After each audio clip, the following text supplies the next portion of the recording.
Hi, this is DC Scrap and Rooster.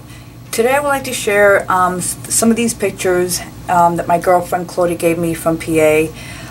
This is pictures from her husband's, well, her deceased husband's family from way back. She sent them all to me about 2 months ago, and just yesterday, the day before, I received another box, but not of pictures of something else, and I'll show you that in a minute. What I wanted to do with these pictures is transfer them as a gift to her so she could have also. She sent them all to me because she has no use for them. Plus she doesn't know anybody from the family and they're not alive this day. Sorry to hear that, Claudia. But I'm grateful that you gave me all these beautiful pictures because they are beautiful. I'm going to show you a few and then I'm going to show you what I did with these pictures. Okay, the first one I want to show you, we don't know who these people are, but they are part of her husband's family. My job is to try to locate some of the siblings, but that's another video. So let me just show you what I did. Okay, and it's very emotional for me because, you know, I'm at that age where I have to think about my family and my family's future. Not that I'm saying that I'm old, because I'm not old. It's just you never know what might happen. So it just made me think a lot. In the past couple of months, I've been very emotional about doing my videos because it's just everything has a meaning to me, and I want to leave stuff behind for my children. But let's go back to these pictures because I'm going to start getting emotional here. Let me show you this first one. Look how beautiful this picture is, and you know that's old picture. Okay, that's the first one. Okay, look at this one.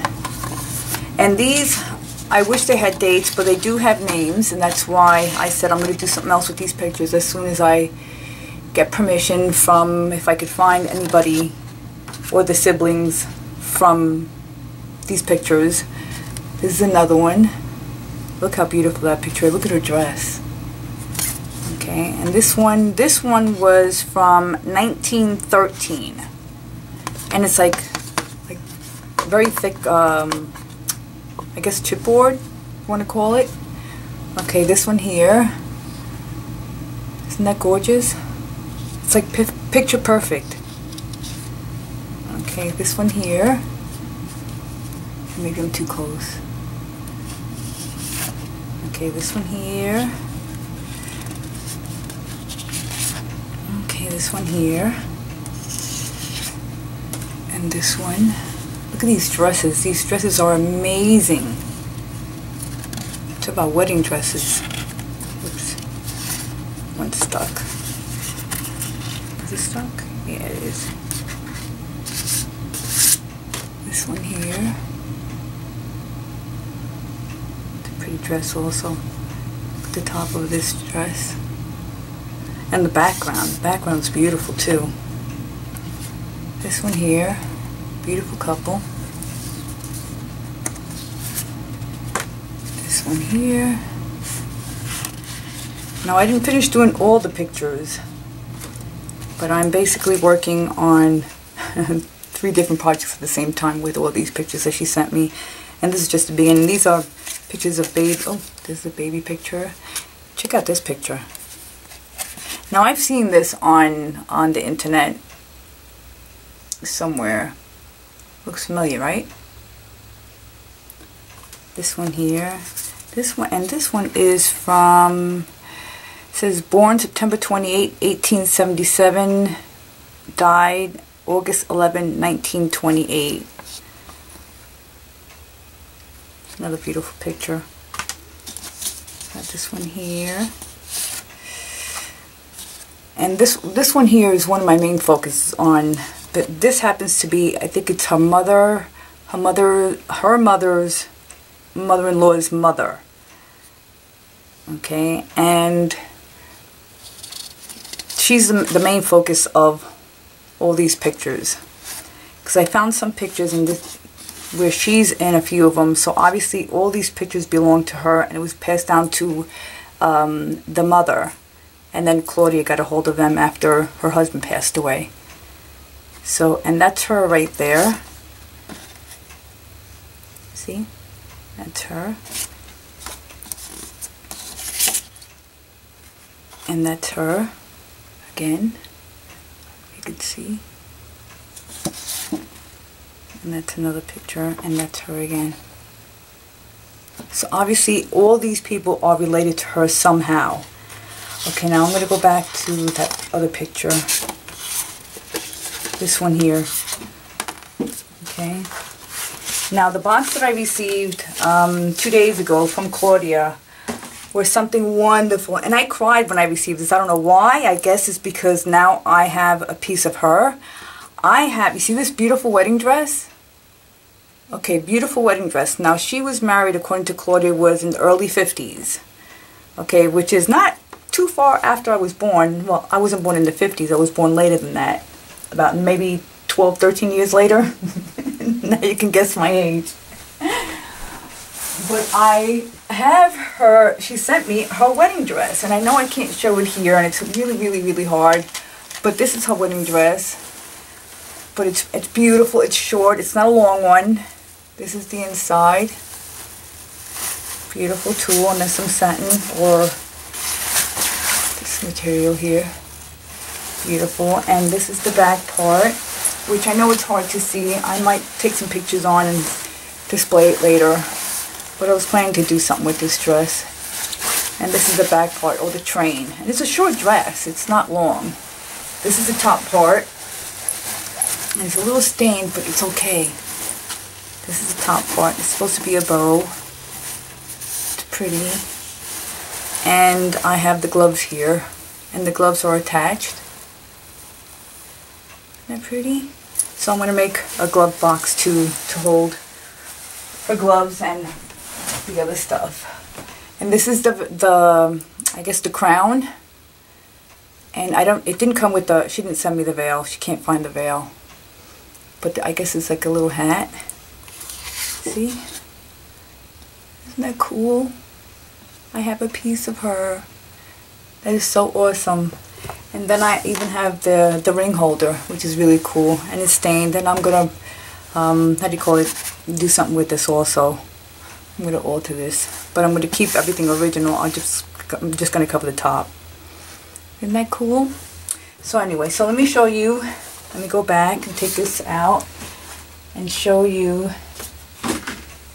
what I did with what I'm doing, because I'm nowhere near done. I just started this a few weeks ago, and I started 2 of the projects and still not done. Okay, so I'm all over the place. Okay, so what I did was I got some muslin. Okay, and what I wanted to do was transfer some of the wedding pictures here. I wanted to have it ready by Valentine's Day, but it didn't work out. So I'm trying to get it together by her birthday to send it over to her, which I have time, thank God, and send it over to her. Now, I did use, I'm trying to move everything out of the way. I did use different papers, just trying to test out. And the first paper that I used was this one here. Okay, sorry. Okay, I used this one here. Pretty pricey, but the pictures come out perfect. Okay, and that's what I liked. But then it only comes, I mean, you're paying, it depends on where you buy it. I mean, I couldn't find it for cheaper than $24. But it only comes with 5 iron-ons. Okay, I need a whole bunch. I need about 30, 40, 50. Okay, so I went into Walmart and looked around, see if I could find it. I went to Joann's first, didn't like their prices. I walked out and went to Walmart. And I found these, and thank you, Virginia, for telling me to go to Walmart. And I found these, okay, and these are 10 sheets, okay, and I think I paid like 7 and change. It might be a little bit more.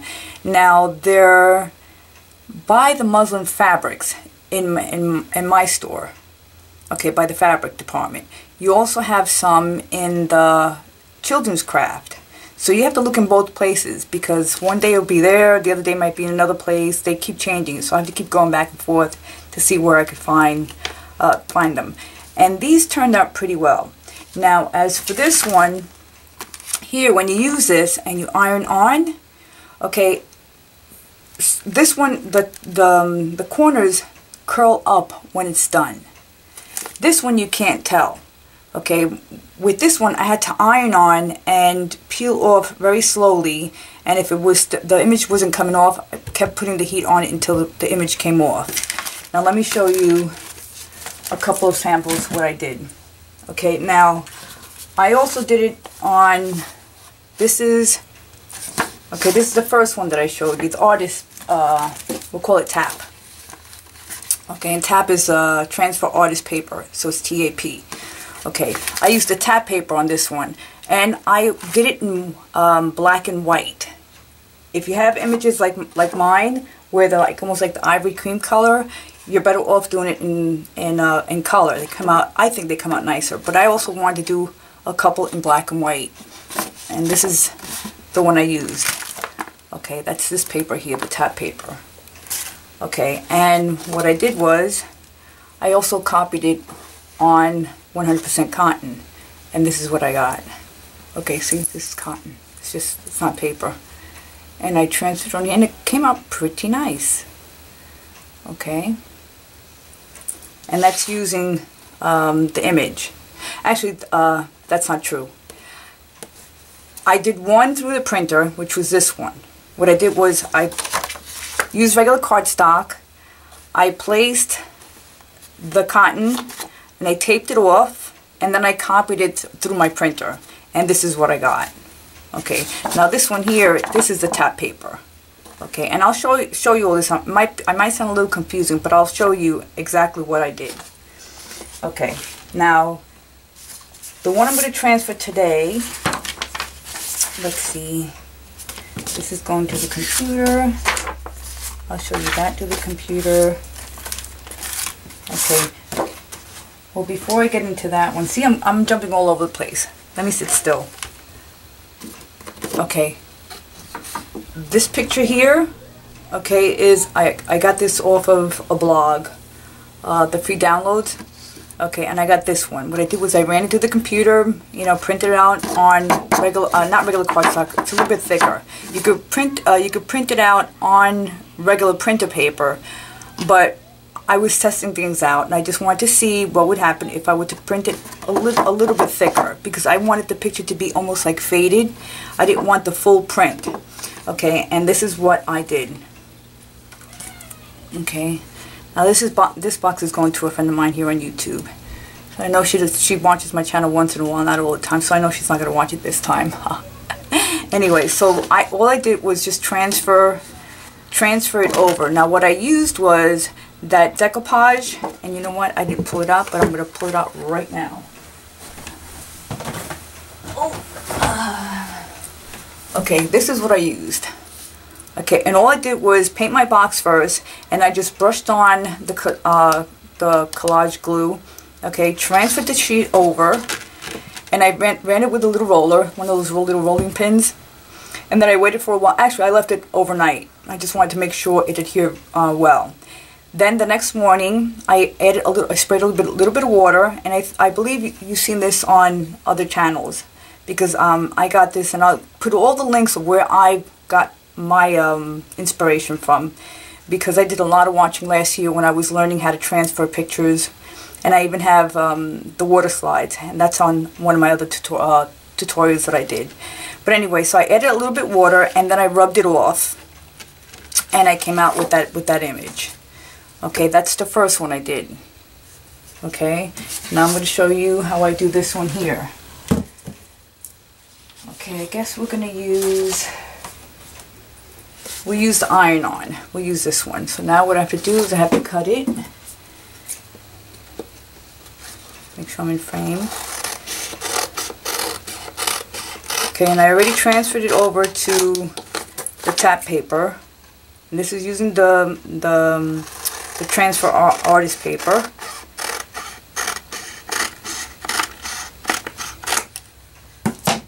Okay, move this out of the way.